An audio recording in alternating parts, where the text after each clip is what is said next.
thanks for being our guest for our final event of 2010. Thanks for coming all the way from Strasbourg. I couldn't wait to leave. Thanks for giving up your MEP's allowance for the day for being I have. And congratulations on your re-election as the leader of the United Kingdom Independence Party. What I'm going to talk to you about tonight is what sort of politician are you really, and what sort of political party is the United Kingdom Independence Party really? You've insisted to me over a few drinks at Boysdale that can't you are be true, sure. that you're a Gladstonian free market liberal.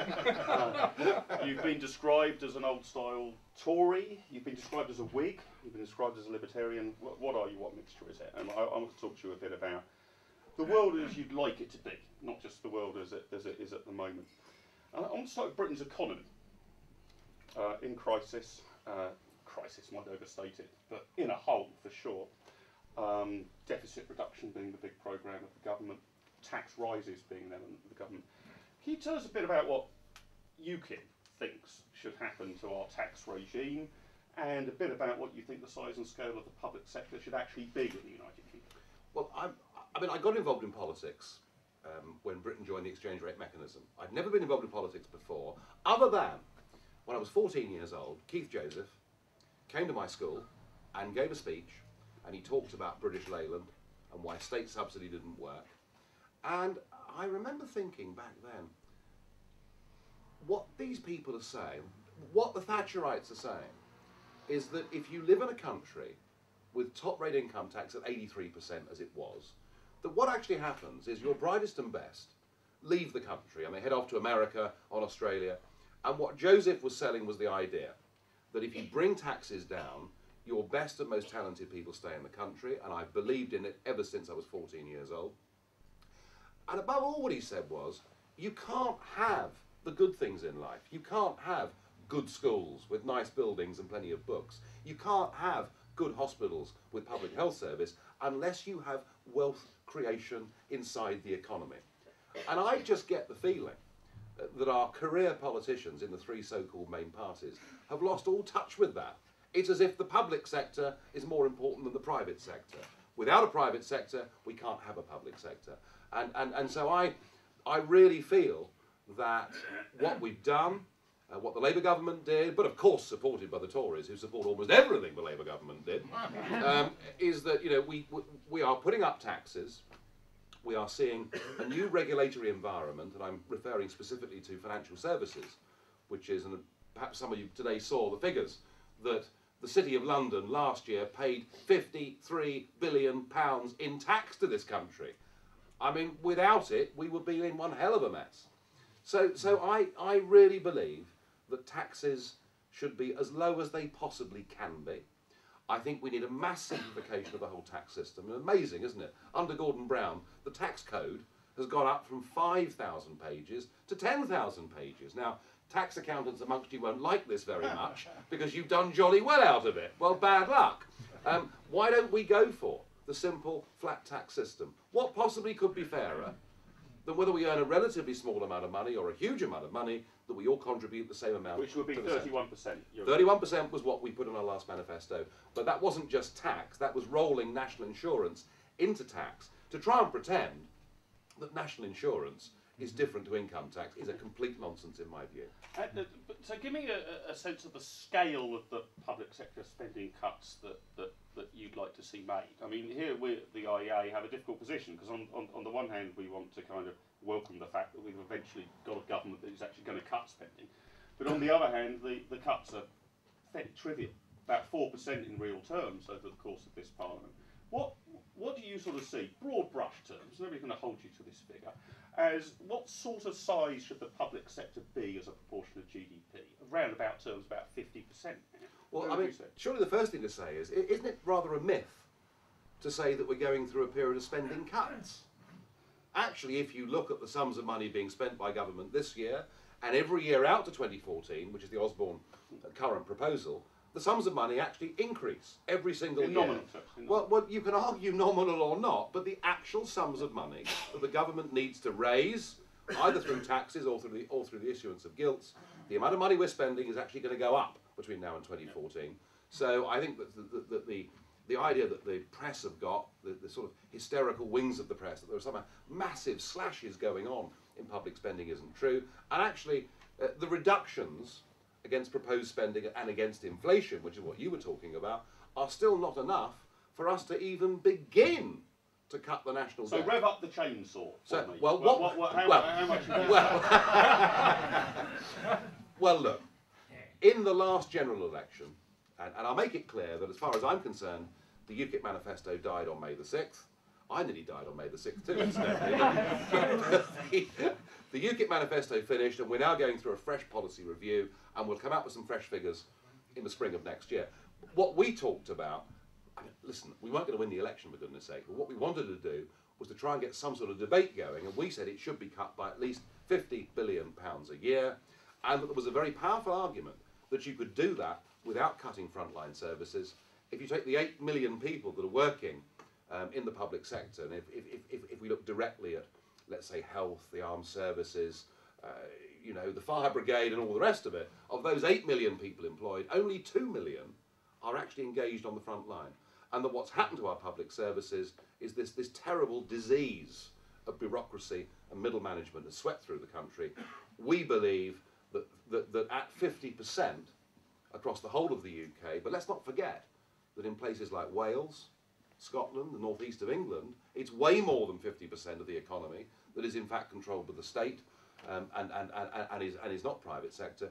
I mean, we would like to think that we could get back to somewhere between 35 and 40%. Now, you can't do that overnight, but that is what we would aim to do. Very modest target by IEA standards.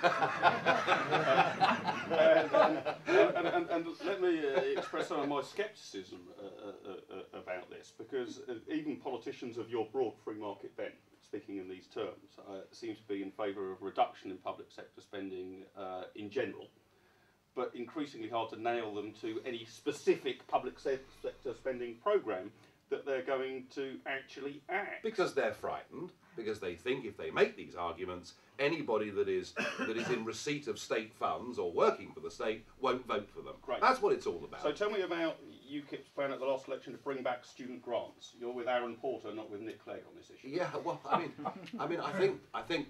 Listen, our basic philosophy, as far as further education is concerned, is this. You know, when I left school, 12% of people went to university. It is now 43%, and there seems to be this figure of 50% that everybody agrees with.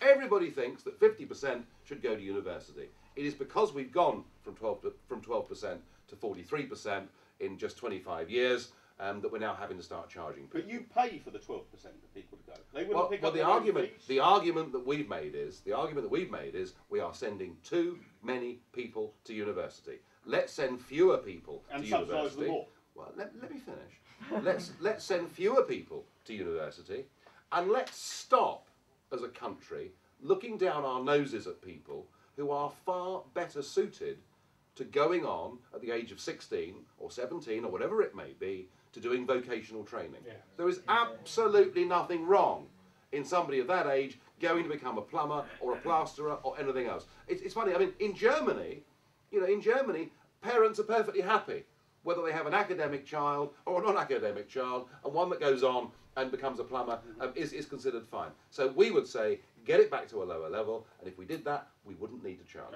Defence spending up 40%? Wow. Who are you going to point these missiles? Well, well, the whole point about defence, of course, is of course, you know, when the Berlin Wall came down, when the Warsaw Pact had gone, we didn't have a clearly defined enemy, and that was taken as an excuse to start slashing defence spending. I mean, we're now down to, what is it, about 2.1%, I think, defence spending of the overall national budget. Our argument on defence is that you can never foresee what on earth's going to happen in the world over the course of the next few years. And it's rather like, you know, do you pay the insurance on your house every year? Our argument is that we should pay the insurance on the house. We really have slashed and burned our defences. And to see that photograph in today's newspapers of those 16 Harrier jets flying yesterday, and to know that between now and 2020, we won't have those jets. I mean, it's a completely open invitation, isn't it, to Argentina and people like that. We think that's crazy. And so, look, you know, we're a party that wants to reduce spending, but we want to increase defence spending. We want to increase it, and we want to increase it in the right areas too. Okay, National Health Service, free at the point of use, cradle to grave? Well, look, in the last election manifesto, the decision taken by UKIP as a party was that we wouldn't challenge in any way the existing National Health Service. Very Cameroon. And, well, I wasn't leader at the time, remember.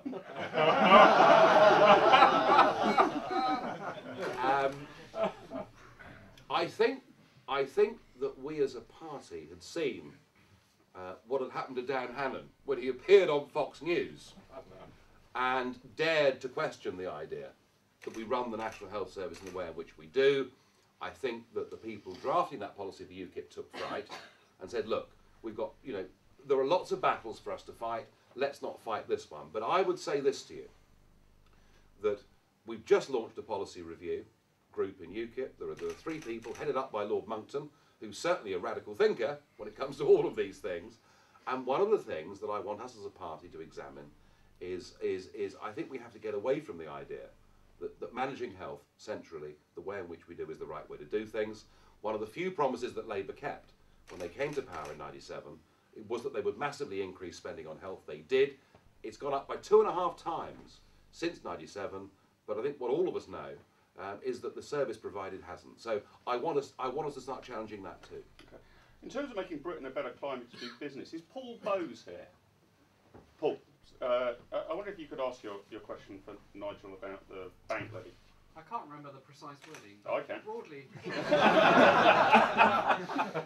broadly, and it was, do you think the bank levy is a good thing in terms of comparing it globally?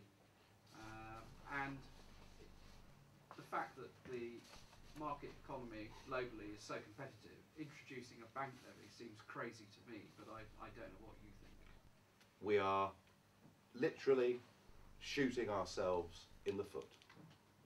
We are ourselves willingly damaging Britain's biggest and most important industry. As I've already said, the fact that the City of London pays £53 billion a year in tax, you know, tells me all that I need to know. But there's a bigger worry. There's a bigger worry as far as the city is concerned than what a government may decide to do with the bank levy or not, and it's this: that if we have this meeting in a year's time, or 2 years' time, there really won't be much point in discussing taxes and regulations on the City of London. Because what has happened, and make no bones about it, it's been going on for 10 years, but supported not just by Labour and the woolly-headed Lib Dems, but supported actively by not every single, but virtually every single Conservative politician in Brussels since 1999, has been the creation of something called the single market in financial services. Theresa Villiers was in fact the rapporteur for this back in '99, and I remember arguing with Conservatives back then, look, you know, the city, Europe is a little backyard. The reason the city is successful is because it innovates, it's competitive, and it recognises that it's a global economy that we're living in. And what has happened, and Cameron has now signed off on this, what has happened is we have handed over, lock, stock and barrel, 100% of the control and management of Britain's single biggest industry to 3 new financial operators, regulators, based in Europe, and I think that is a total disaster. And I think we may have reached a tipping point here, because for all the years that I've been involved in UKIP, and the years before in the city, when I was boring people to death over protracted luncheons about why Europe may... But, well, someone had to do it, you know. You know, and I've always been arguing, we must be in control of these levers. You know, if we're not, we won't be able to be competitive. We simply won't be able to keep up. I think up until this point with the city, all of my friends in the city have said, look, Nigel, that's fine, but, you know, it's far better we stay part of this union than not. And now what I'm hearing from city friends, you know, whether they're currency traders, whether they're hedge fund managers, the few that are still left, is them all saying the same thing. We've got to get out of this European Union. We've got to take back control over financial services and start recognising that our future is global. Nigel, that leads me into the next topic, Britain outside of the European Union. Let's play some fantasy politics for you. You've been successfully elected Prime Minister with an enormous majority. Britain leaves the European Union. It's a very smooth exit process. I want to know and ask you a few questions about what you're going to do on the second day of your premiership after this has happened. Well, wake up with a headache. You want, am I right? Your strategy is we join EFTA. We join EFTA. No, look. First things first, you know, we can look at all these fantasy scenarios. I think it's pretty unlikely that I'm going to be Prime Minister in the next few years' time, which may be a good thing for all concerned. But I do think this. I think that UKIP has shown itself in European elections. It's shown itself to be a party that has real potential. I think that it now, and we've got to get a lot right within the party, and we've got to raise the money and all the rest of it, but I think now we're a party that actually has some real potential and bite in national politics, even under a first-past-the-post system. Right, so what and the relationship do you want to see? Hang on. The most likely scenario by which we do leave the European Union is that UKIP becomes such a political threat that we have a national referendum and we're free from it. I'm giving you all right. There's a no vote or a yes vote, whatever the referendum's on. Yep. We've left. We're out. Well, what we do on day two. And what relationship do you see for the United Kingdom with the rest of Europe and the world after that? Well, look, if countries as small as Norway and Switzerland are able to negotiate deals, free trade deals with the European Union on terms that suit them and terms that are infinitely preferable to our current terms of membership, enable to have trade, this is what we're always told, enable to have trade, we have to be part of it. So, you know, I mean, look, let's negotiate a free trade deal. If we choose the best route to do that is through EFTA, fine. We may say, we think the way the Swiss do it is rather better. The Swiss have 16 sectoral bilateral free trade agreements. I think it's a mistake. Lots of compliance with EU regulations de facto as a consequence. Well, look, you know, if we want to sell manufactured goods in North America, we have to comply with American standards. Similarly, if we want to sell goods to other parts of Europe, we have to comply with theirs. You know, this argument that Norway has to accept all the regulations without having any say in it, you know, that only applies to a very small part of Norway's economic life. She, after all, still has a 200-mile fishing zone where she hasn't got to share that out with the rest of the European Union, and she's able to make her own decisions in Parliament. If you want to do business with other parts of the world, you have to comply with their rules. But what I'm trying to get to is a kind of philosophical point, because I've accepted, we are hypothesising an unlikely scenario, frankly, with no disrespect to your good self. But I'm trying to work out philosophically, what role do you see for supranational institutions that may actually be able to bind or alter or change the behaviours of independent nation states? To again give you a hypothetical example, because I'm trying to tease out the philosophy. You've got a free trade agreement with France, right? It's signed yet. The treaty, the free trade Sarkozy-Farage agreement is signed. Sarkozy gets out of bed on the wrong side one morning and decides, for no scientific reason whatsoever, he's going to ban British beef because it's going to kill French customers. That's it. We're blockading you at Calais. Your beef products are not coming in. Yeah. We're not going to let them go on sale. What role, if any, do you see for an arbitration process, a court process that might resolve that? Yeah. And frankly, you know, if you were the British Prime Minister and prosecuted that case and won, would if you like, bear down on French national sovereignty in order to facilitate free trade? This idea that because we're part of a European Union, because we're part of a supranational structure, means there are rules in place whereby if anybody breaches the rules, they'll be brought to heel, has been shown through our membership of the EU to be total and utter baloney. So the Commission doesn't have enough power. Look, they banned beef whilst we were members of the European Customs Union. So whether we're part of it or not doesn't appear to affect their behaviour. And I think that actually what's happening here is the whole concept of political union in Europe is dying. It may take a long time for it to die, but right across the European Union, 2010 was the year in which the peoples of Europe, and I'm talking not just about Britain, we're talking about Latvia and Austria and Germany, and right across the European Union, people are saying, you know, we've never given our consent. We've never given our consent for these people to have all this power. The idea that now they should suddenly take more power and more powers of compliance, and even these crazy ideas that are now circulating about a debt union and a fiscal union, I think this thing is dying. People don't want it. Is John Bailey in the room? Yeah, I'm here. John, you had a question on currencies. Yeah, it was in relation. Do you want me to read it, or? Yeah, if you would. In the last decade or so, China has deliberately been undervaluing the renminbi, this has meant that China has been running an enormous trade surplus with almost every country in the developed world. This has resulted in the destruction of large swathes of manufacturing industry in the West, and is a source of potential political instability, economic and political instability. Is it not time the UK and the other developed countries made it clear to China that either they revalue their currency, allowing for fair competition with the UK and the developed world, or shall we force or that we should then force an approximation to fair competition by imposing strong tariffs with China on their goods? That's my question. Well, governments can try and play games with currencies, and they can do all sorts of things. And you know, the Chinese have pursued low interest rates, and the Chinese have tried to dampen demand. And yes, you're right.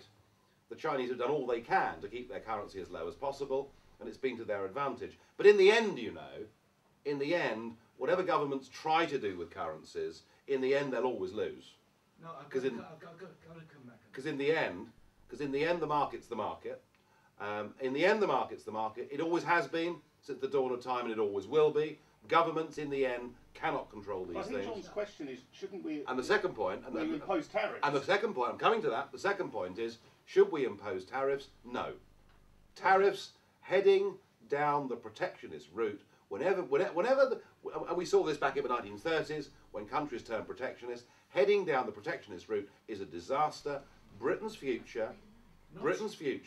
No, you can come back in a minute. Honestly, I'm sorry, Mark's chairing this, but I promise you can. Britain's future. You can, even if he says no. Britain's future is as a global trading nation. That's the point I'm trying to make. And yes, we're living with globalization. Yes, we're living with centres in the East with much lower cost bases than us. That means we have to get better at what we do, not put tariffs on. John, briefly. No. Is my answer. Well, fine. No. Well, fine. No, let me elaborate. Very quickly, John, please. They've destroyed large swathes of industry. Textiles is virtually non-existent in this country. Steel is badly damaged. Literally millions of people are unemployed as a result of these Chinese tariffs. You can't just say eventually everything will come right, because as I'm sure you're aware of your knowledge of economics, the basic principles of comparative advantage and absolute advantage, Ricardo, Adam Smith, they apply only if you have balanced trade.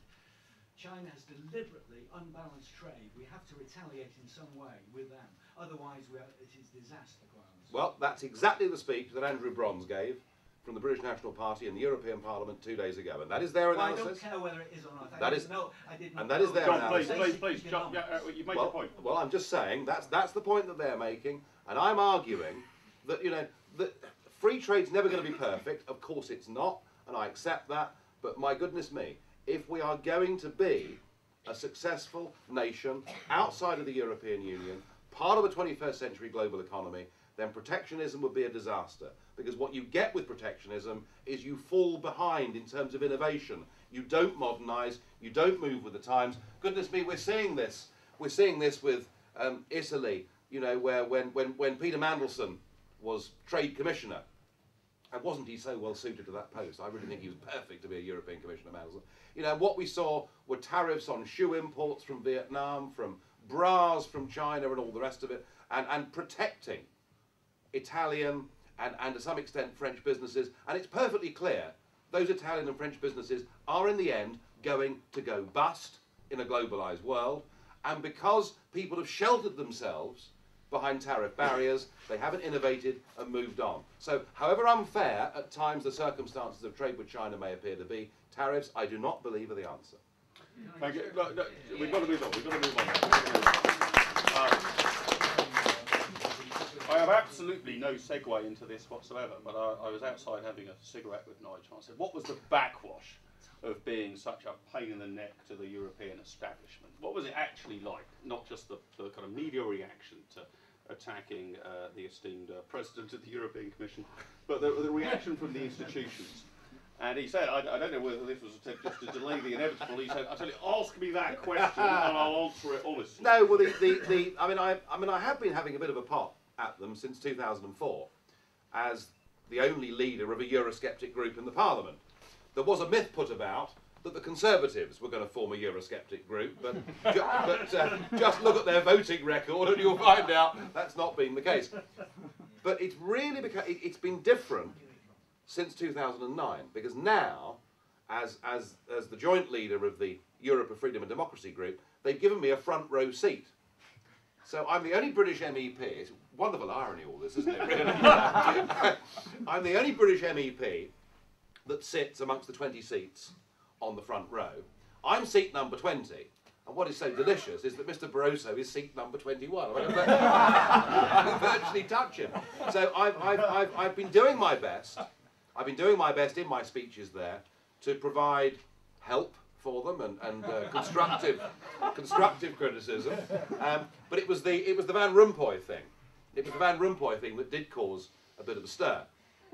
And he'd been appointed the President of Europe. And don't forget, we've been told that the first President of Europe would be somebody who would stop the traffic in Beijing and in Washington.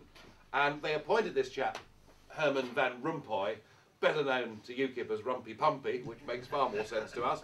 And they appointed this chap, and I hadn't intended to be as direct as perhaps in the end I was. But long lunch. But having I'm not answering that. But having to sit through this 17-minute dirge that he produced, it just came to me that this chap really doesn't have very much charisma. So yeah, I did say, you know, people said you'd stop the traffic in Washington and in Beijing. I don't suppose you'd stop the traffic in Brussels. And I think you've got the charisma of a damp rag and the appearance of a low-grade bank clerk. And the question I want to ask is, who are you? Who are you? I've never heard of you. No one's ever heard. It's all seemed perfectly fair and reasonable to me. Because I bet nobody in this room, and this is an informed audience, I mean, hands up, how many of you had heard of Van Rompuy before my speech? Exactly. Well, there you are. One. I've made him famous, haven't I? He should be very grateful to me. Anyway, they were very unhappy about it. I do accept that I was a little loud in delivery, and this is because there were 300 of them screaming at me in the Parliament, and because of that din, I got a bit louder. But I don't think I said anything that was particularly wrong or bad. But I was hauled in for an interview by an interview without coffee.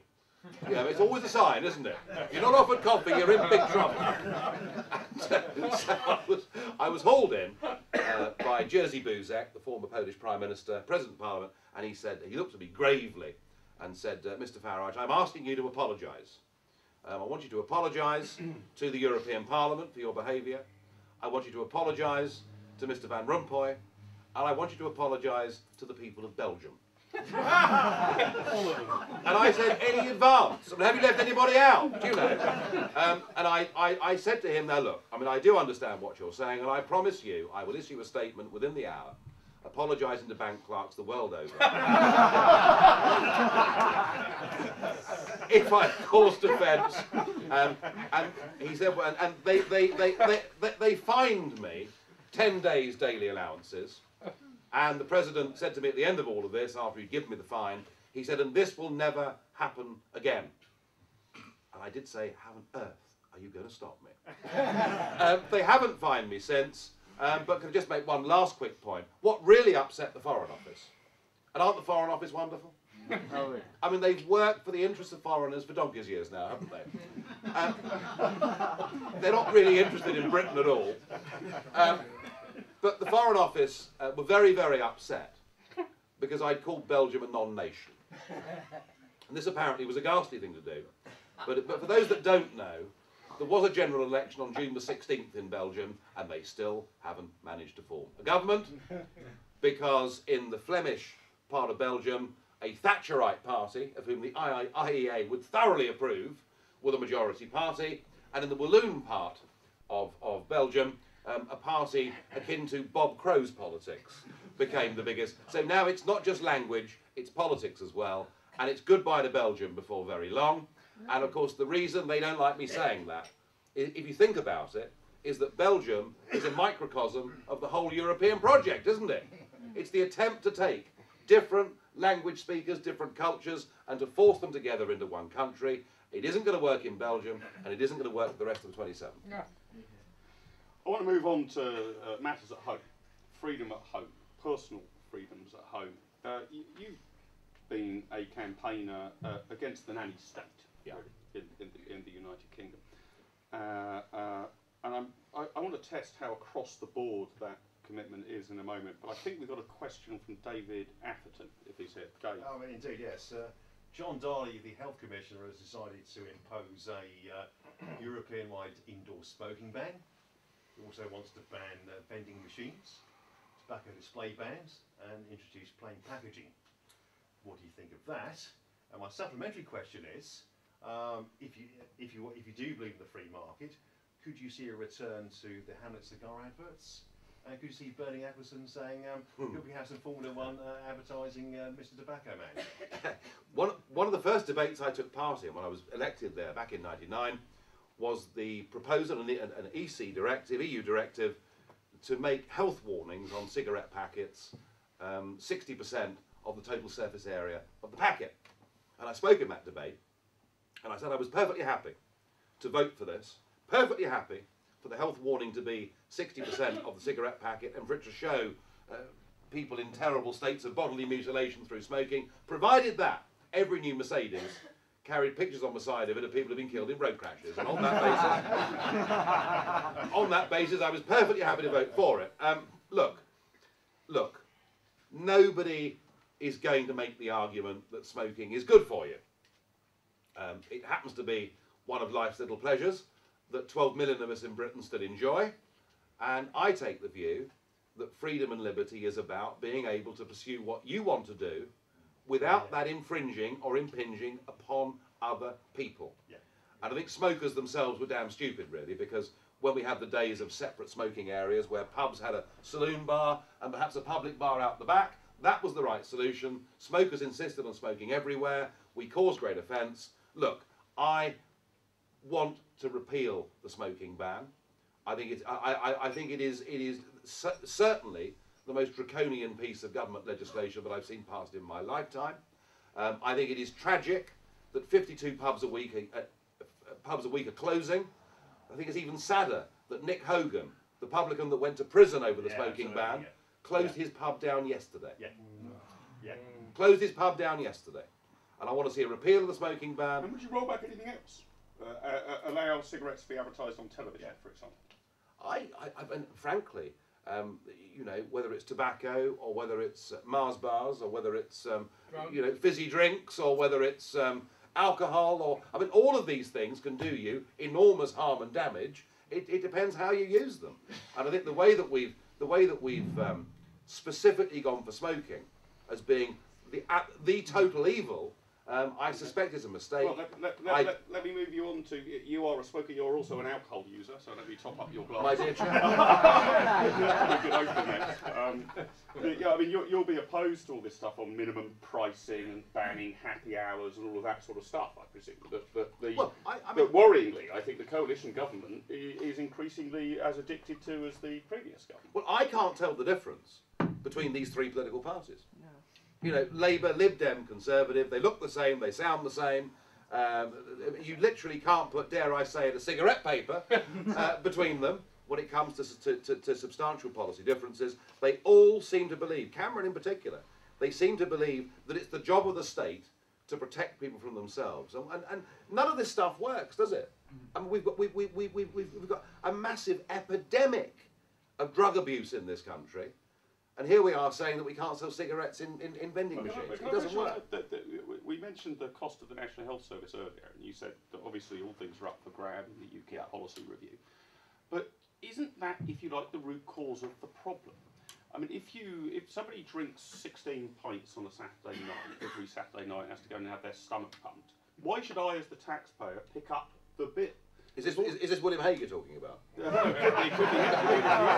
14. But if 14, was it? Yeah. If you have a health service where the way it's set up, a socialised system, does not make you responsible for your own behaviour, then unfortunately it seems to me almost as night follows day, nannying things come in because, oh, we've got these drunkards on the street, they're having their stomach pumped, it's their fault for drinking too much, therefore we're going to control alcohol. Surely actually therefore we should make healthcare a matter of personal responsibility rather than a matter of us all paying collectively into a pot even for highly irresponsible people. There may be some truth in that, and the insurance route may be a way forward, for this.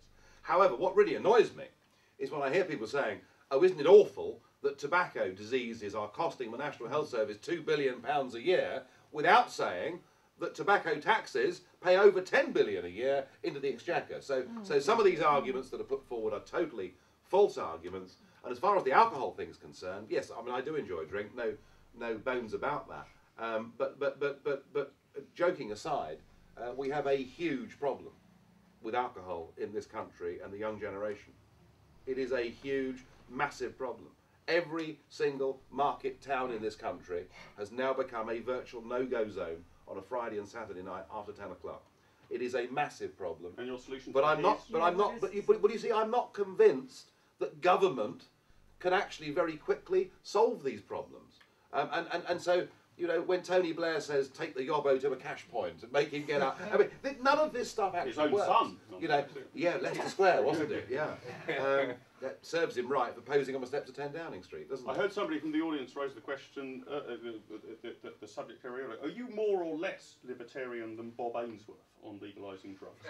Well, drugs are, I mean, the UKIP, again, my party's position on drugs is that they're evil and awful and that we have to continue to fight the war on drugs. That is the UKIP position on drugs. That isn't my position on drugs, I have to say. I think if you, well, we don't quite know the numbers, but if ever there was a case for a genuine royal commission into a subject, then I believe this is it.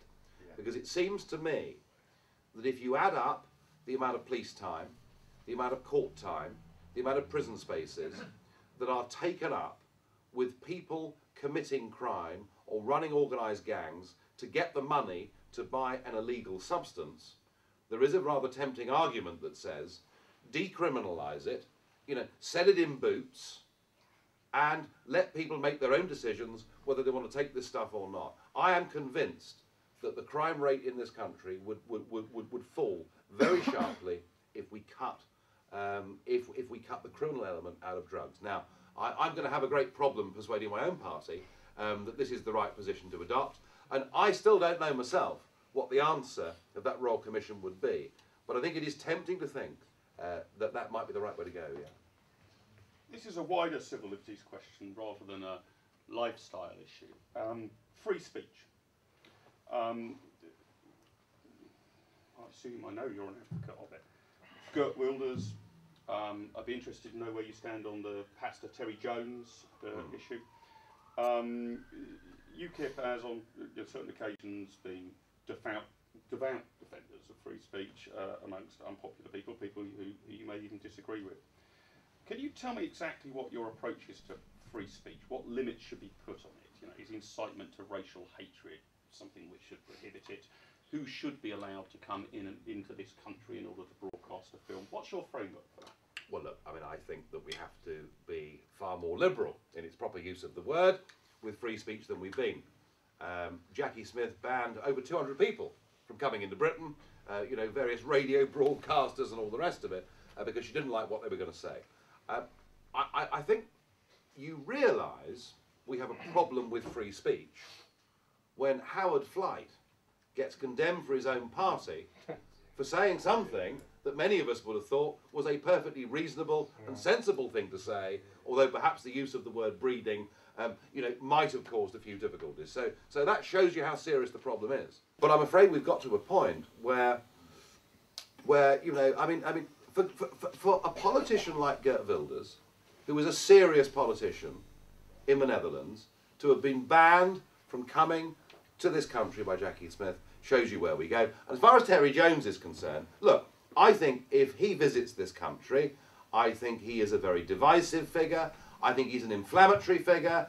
I don't think he'd help, but I would let him in, absolutely. And what good did it do in the 1980s when we saw the 9 o'clock news as it then was, with the words of Martin McGuinness and Jerry Adams dubbed and spoken by an actor? What total and utter nonsense. This leads me to my next question, which is the sort of approach that you or UKIP want to take to ethnic minorities and immigration. I've been trying to work out what your policy is on the burqa ban. Perhaps you could explain it. Yeah. And I'm also trying to work out what role do you think the state has in second-guessing the sartorial decisions of the civilian population? Well, the burqa ban, yeah. There were some different interpretations within UKIP on what the burqa ban meant. What it actually said in the manifesto was that we would not attempt to decide what people should wear, walking down Lewisham High Street. I mean, quite difficult, given that we've got these colder winters. I mean, don't tell Chris Hume that, for goodness sake, but...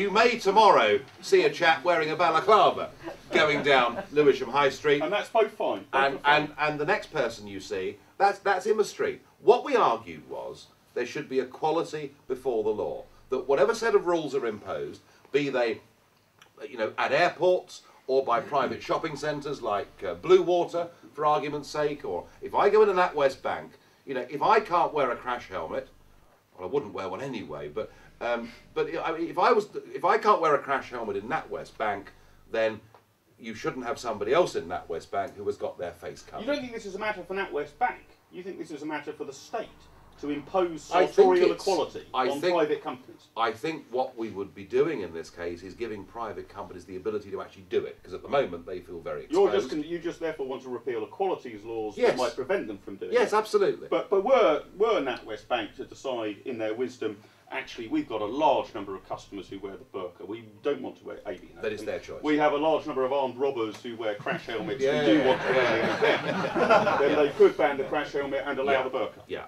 it's pretty unlikely that NatWest Bank would do that. But it'd be their decision. That's the point of principle. No, look, it's not for the state to tell private companies how they run their lives, but it may be for the state to make life a bit easier for private companies who are now so terrified of equality laws that they daren't say anything. So that's what we were saying about the burqa ban. But the idea that you legislate what people wear walking down the high street would be completely impractical and would not work. On immigration, your manifesto supported a 5-year freeze on permanent residency to the United Kingdom.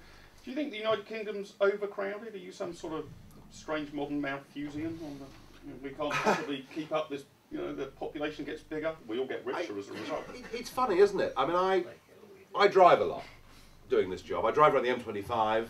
I travel the motorways of Britain. They are markedly worse than they were 10 years ago. Massively worse than they were 20 years ago. That's a stubborn industry. The Victoria line.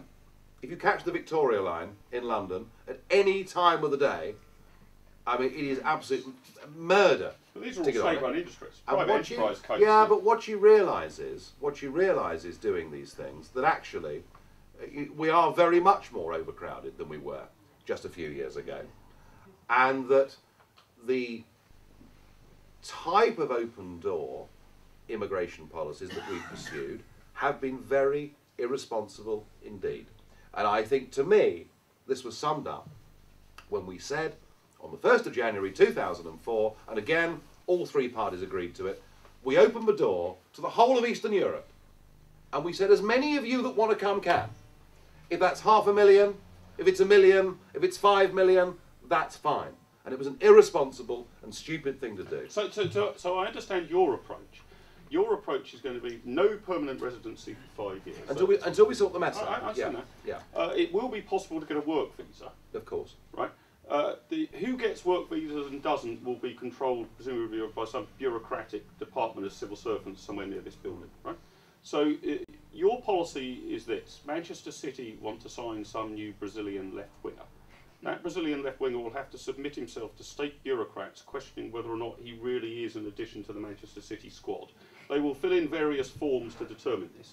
And if they decide he does add to the quality of Manchester City's football, these bureaucrats decide he will be allowed in. And if they decide he isn't, he won't. That's the process that you want in place. That actually is what happens already. I know, it's a disaster. If they come from outside the European Union, but if they come from within the European Union, whether they're footballers, whether they're people coming to get casual labour, of course there are no restrictions whatsoever. Why don't you just auction off the visas? Look, I tell you what. This is very interesting, this, because Milton Friedman, who was one of the great men for free trade, for freedom, for liberty and all the rest of it, and Milton Friedman himself said, you cannot have the free movement of peoples and labour all the while you have a social security I'm just telling system. you, I'm just suggesting Now I think that point, now you just want to cut me off there, Mark, I'm sorry. I want to say that again if I can. You cannot have the free movement of peoples and labour all the while you've got a social security system. That was Friedman's point, and it's as true today as it was 30 years ago. You're worried about the Brazilian left winger for Manchester City signing on for housing benefit? I am worried about the fact that already there are 42,000 children in Warsaw for whom child benefit is being claimed. That doesn't make any sense to me at all. I'm worried about the fact that the distinction between coming to work in Britain and settle in Britain is now so virtually indivisible, and I think we've got to get a grip and get control of this back. And I think it's been actually, you made the comment earlier that it's all good for our economy. I question that very deeply. Migration Watch and Sir Andrew Green, who've done some fantastic work in my opinion, have showed that actually economically you could say the thing was about in balance when the economy was going well. Now that we have rising unemployment and a massive oversupply in the unskilled labour market, it is now an economic cost to this country. But what is the social cost to this country? Yes. What is the social cost? You know, I went to Peterborough 18 months ago and I met a girl in the street, 17 years old, and she'd applied for a job on a packing line, you know, where they put cellophane round broccoli or whatever they do in Peterborough. Well, they do quite a lot of it up there, don't they, actually? And she said to me she had been refused a job because she couldn't speak Polish. Because on a production line, of course, because you've got moving machinery and hydraulics, You speak to each other. you've got to speak to each other to make the thing work. Now what does that lead to? That leads to divided communities. It leads to bad feeling. And we should pride ourselves on being the one European country that has dealt with immigration incredibly well since the Second World War. I'm asking you to follow the idea this is of making a mistake. marketising the visas. Rather than having a bunch of bureaucrats ticking boxes around the corner, flog them off for £250,000 a pop. Well, you could do that, and as you say, for the Man City footballer that might be fine, but it wouldn't be very pragmatic or practical, would it, for the chap coming in who's got specialist IT knowledge and perhaps would come here and earn £35,000 or £40,000 a year. I'm not sure we can do that. Of course, listen, if there is a free market solution to all of these things, fine. All I'm saying is we have this structure in place and we've wrecked it. We've wrecked it because now when Damien Green goes on, goes on television as the immigration minister, all he talks about is what we can do with non-EU workers or non-EU migrants, and that's a nonsense. Well, we've got an open door to hundreds Well, I of promised millions of Nigel to send you Professor Gary Becker's lecture to the IEA, which is on precisely this point. Set your cap, but then sell off the work visas. Which is people. Okay, well, if I can learn from the IEA, I'll be very happy to do Just so. a word about a quick word about the future. One of the funniest comments, I don't know whether it's fair, was that UKIP members are the sort of people who don't believe in climate change because the ice hasn't melted in their gin and tonic.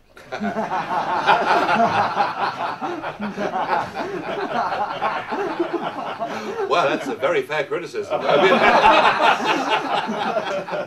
You're actually pledged to set up, a royal commission to find the truth about climate change. You don't honestly think that's going to work? Look, what we've been fed, but the IPCC, the Met Office and various other bodies is not science that is worthy of the name science. You know, taxpayers' money has been used to tell these organisations that they must tell us that climate change is actually happening, and that anybody that questioned it has been marked out as a total pariah. They've been condemned. They've been despised. I did a programme about 5 years ago with Michael Cashman, the former EastEnders actor, who's now a Labour MEP for the East Midlands, and all I said was, look, I'm not a scientist, but it seems to me there are two sides to this debate, and we ought to be listening to the other. And he screamed across me at the table, denier, denier. It was like the sort of denouncement of witchcraft. You know, going back to, I mean, quite extraordinary stuff going on there. Now, I think that, apart from Chris Hoon, who I think there isn't much hope really for him personally, but I think that I think the public are beginning to ask a few questions, and whether climate change is happening or not. What a ridiculous question! Climate change has always happened. Yeah. Since the beginning of time, we've had periods of where temperatures have risen and temperatures have fallen. Are CO2 emissions directly leading to changes in the temperature? I don't know. All I do know is when I was 8 and I watched Blue Peter, I was told on Blue Peter that because of man's pollution, we were about to enter an ice age. And that was the consensus view of scientists worldwide. So I'm not sure whether it's happening or not. I am pretty sceptical that CO2 emissions are changing our climate. I suspect that sunspot activity, volcanic activity, and all of these things have a great... But what I'm certain of is this. I'm absolutely certain that when I see Chris Hoon, I keep referring to him, I can't help it. But when I see Chris Hoon turning up at Thanet saying, isn't it wonderful that we've got this offshore wind farm, I'm absolutely certain that chucking 14% on every single person's electricity bill in this country to subsidise a wind farm project that simply cannot work for the very practical reason that the wind doesn't blow all the time, and that when you have peak demand in February with a big anticyclone sitting over Northern Europe, not one of them works, I'm certain that what we're doing to combat climate change and to meet ludicrous EU targets is a massive, massive, expensive, costly error. Just before I ask you about your aspirations now, you're back in the chair as the leader of the UK Independence Party. I know. I just want to ask Jonathan Isby, I think had a point about past and therefore potentially future UKIP strategy. Jonathan Isby from Conservative Home. Yeah, no, I just want to ask you how coherent UKIP really is as a political party. And actually it works on two levels. I mean, on the political level, it's great as a kind of anti-EU pressure group, but politically, you know, you've been talking the language of free market classical liberalism tonight, but you've always proudly said you have lots of socialists within your ranks who are anti-EU. You know, how do you marry them all together? But organisationally as well, it struck me at the last election, you fought more seats than any minority party had ever done, but you didn't stand against the shadow foreign secretary and the shadow chancellor, which struck me as very odd when you were standing against other people that perhaps you shouldn't have been. And indeed, you stood, for example, in Stroud, where your leader, your predecessor, had said you specifically wouldn't stand. That struck me as an incredibly incoherent mess, really. How incoherent I is mean, UKIP? all political parties have the odd problem with coherence here and there. But look, there was a conscious decision taken at the last election. It may not have been that well executed, but there was a conscious decision taken that we would not stand against those few members of Parliament who actually had the courage to say, I'm prepared to stand up for my values, I don't care if I'm not promoted and given a ministerial salary, but I'm going to campaign for Britain to have a free trade relationship with the EU, but not to be part of the Union. And I've always taken the view that it would be completely crazy for us to stand against Douglas Carswell. You know, Douglas has done a wonderful job, I think, on this and many other issues by having the courage to stand up for his convictions and to say, I'll stay on an MP salary, I don't want a ministerial one. Equally, there are people out there on the left, like Austin Mitchell, who are prepared to defy the whips of, well, in Austin's case, of virtually everything, it seems to me. But you know, and so listen, there are 646 people who sit in that Parliament in Westminster. 10 of them have got the courage to stand up and say, let's put the interests of this country first. I would say, let's not stand against them, and let's treat the other 636 as absolute rotters and sellout merchants and oppose all of them. Well, That's my view. What are you really hoping to achieve now you're back in the chair? What do you really think, say, by the end of this Parliament, by 2015, looking at the next general election, what will have you achieved what can you realistically achieve to bring about some of the objectives you've talked about this evening? My aim is to take this party, to give it a bit more discipline than it's had in the past, to make sure that our candidate selection procedures are more rigorous than they've been in the past. And I'm not Oliver Cromwell. I'm not a Puritan, but we have perhaps been a bit too lackadaisical about some of these things. I want to make it far more disciplined than it's been, far more coherent policy-wise than it's been, because one of our problems is, whilst we have other policies, we've almost got too many of them. There's 500 pages of policy on the UKIP website. We need to start, refining that and making it clearer. I want us to win the European elections of 2014. I want UKIP to emerge from that as the biggest party in the country. And I don't see why we can't do that, because for the last 13 years, there have been millions of people out there whose main priority has been to get rid of Blair or Brown. Get rid of Labour, that's been their priority. And there's been a belief amongst many of those Conservative voters, just wait till David gets in. Just wait till our lad's there. He'll stand up for Britain. Well, David is in. David and William Hague are in.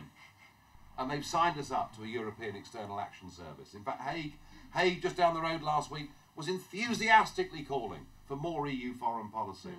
Theresa May has signed us up to stage 2 of the European arrest warrant, which we're now seeing used for political motives to get Julian Assange taken back to Sweden. We've seen them sign up the whole of the City of London to regulatory control from Brussels. I think it is entirely possible and achievable that UKIP go on and win the European elections of 2014. If we do that, and if we reach a certain number of votes, then who's to say what we might achieve in the general election 2015? I don't know. What I do know is that in the short term, the growth of a party, and it is coherent in this sense, Jonathan, the growth of a party that believes we have too much government, that we're paying too much tax, that we're not being listened to, that we want a form of direct democracy here in Britain, so that on this and every other issue we can get round the back of government. I believe this whole idea of if you like, almost a freedom movement in this country won't be stopped. But in the short term, in 2015, if Cameron or anybody else wanted to blunt us, they could do it by offering the people of this country the one thing they deserve, in my view, above all else, and that is a free and a fair referendum, so that they themselves can decide whether we live in an independent, self-governing nation or whether we're part of this new EU monolith. And if in the short term UKIP becomes big enough to achieve that referendum, I'll be delighted. Nigel Farage. Nigel Farage, leader of the UK Independence Party, thank you very much for joining us this evening, and have a very Merry Christmas. Thank you.